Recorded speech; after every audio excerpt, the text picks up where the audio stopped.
जोबट में नाबालिग आदिवासी बालिका के साथ दुष्कर्म, धर्म परिवर्तन के दबाव और मारपीट की घटना को लेकर शुक्रवार शाम मुस्लिम समाज द्वारा प्रेस वार्ता आयोजित की गई। ये वार्ता घटना के 6 दिन बाद हुई, जिसमें मुस्लिम समाज के प्रमुख सैयद अमीरुल हसन ने आरोपियों के प्रति कड़ा रुख अपनाया। हसन ने कहा कि जोबट में हुई ये घटना अत्यंत निंदनीय है और समाज ऐसे कृत्यों का किसी भी रूप में समर्थन नहीं कर सकता। उन्होंने स्पष्ट कहा कि आरोपियों जैसे लोग सामाजिक व्यवस्था को खराब करते हैं और ऐसे लोगों को समाज में किसी भी प्रकार का सम्मान या स्थान नहीं दिया जाएगा। उन्होंने बताया कि मुस्लिम समाज के प्रतिनिधियों ने निर्णय लिया है कि भविष्य में समाज में ऐसे लोग जो अपराध, नशा, जुआ, सट्टा या असामाजिक गतिविधियों में शामिल रहते हैं, उन्हें किसी भी प्रकार का सामाजिक सहयोग नहीं दिया जाएगा। समाज ऐसे व्यक्तियों का बहिष्कार करेगा। उन्होंने कहा कि संविधान और कानून के तहत आरोपियों को जो भी सजा मिलेगी, मुस्लिम समाज उसका पूरा सम्मान करेगा और न्यायिक प्रक्रिया में पूरा सहयोग देगा। प्रेस वार्ता में मुस्लिम समाज के कई सदस्य बड़ी संख्या में मौजूद थे।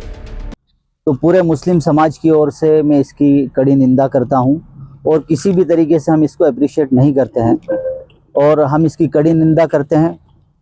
और हमारे धर्म के पॉइंट ऑफ व्यू से अगर मैं बात करूं तो हमारे धर्म के हिसाब से ये एक बहुत ही घोर अपराध है, जिसकी सज़ा ये है कि अगर कोई व्यक्ति ऐसी हरकत अगर करता है तो उसको 100 कोड़े लगाए जाते हैं इस्लामिक धर्म के अनुसार। और अगर शादीशुदा व्यक्ति अगर ऐसी कोई हरकत करता है तो उसको पत्थरों से उस वक्त तक समाज मारेगा। ये कानून है कि पत्थरों से समाज उस वक्त तक मारेगा जब तक कि वो मर न जाए। ऐसी कड़ी सज़ा इस्लाम ने इसके लिए रखी है। और मैं एक बात यहाँ पर हमारे मोहम्मद साहब की कोट करना चाहूँगा कि उनके पास एक नौजवान व्यक्ति आया और उसने कहा कि मुझे इस दुष्कर्म की आप इजाज़त दीजिए। तो उनके साथी जो मोहम्मद साहब के साथ थे सल्लल्लाहु अलैहि वसल्लम आसपास, तो वो एकदम नाराज़ हुए कि ये व्यक्ति कैसी चीज़ के लिए इजाज़त मांग रहा है। तो उन्होंने अपने साथियों को खामोश किया और उस नौजवान को पास में बुलाया और उससे कहा कि बेटा ये बताओ कि क्या तुम इस बात को पसंद करते हो कि तुम्हारी माँ के साथ कोई ऐसा करे। तो उसने कहा कि नहीं, मैं किसी भी तरीके से इस बात को पसंद नहीं करता हूँ। फिर कहा कि अच्छा ये बताओ तुम इस बात को पसंद करते हो कि कोई तुम्हारी बेटी के साथ ऐसा करे। कहा कि नहीं, पसंद करता हूँ। तो आपने कहा कि देखो, लोग भी ये पसंद नहीं करते कि उनकी माँ के साथ ऐसा किया जाए या उनकी बेटी के साथ ऐसा किया जाए। फिर आपने पूछा कि अच्छा ये बताओ तुम्हारी बहन के साथ कोई ऐसा करे तुम पसंद करते हो। उसने कहा कि नहीं, मैं बिल्कुल पसंद नहीं करता हूँ।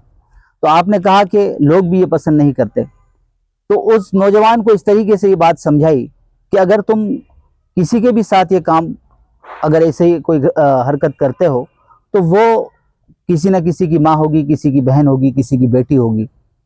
तो उस नौजवान के इस तरीके से ये बात समझ में आ गई।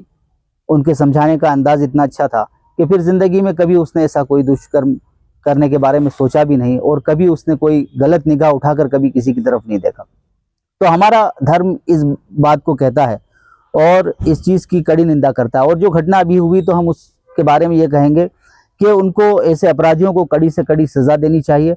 और आज हमारे पूरे समाज ने आज जुमे के दिन ये निर्णय लिया कि ऐसे जितने भी असामाजिक तत्व हैं जो नशे के अंदर लत में लगे हुए हैं या नशे को बढ़ावा दे रहे हैं और जुए सट्टे को आम कर रहे हैं और नौजवानों नई नस्ल के अंदर इन चीज़ों को बढ़ावा दे रहे हैं, तो उनके खिलाफ समाज सख्त कदम उठाएगा।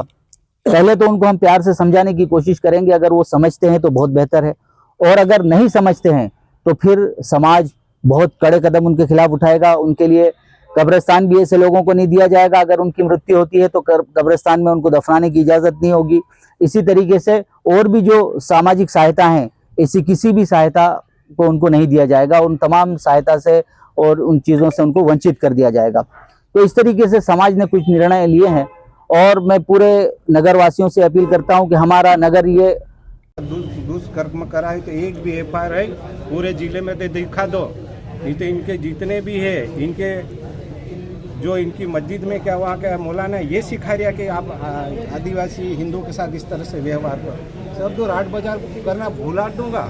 हाँ, ये सब ध्यान से सुन लो मुसलमान भाई, आपको रहना है तो फिर अपनी औकात में रहना, नहीं तो फिर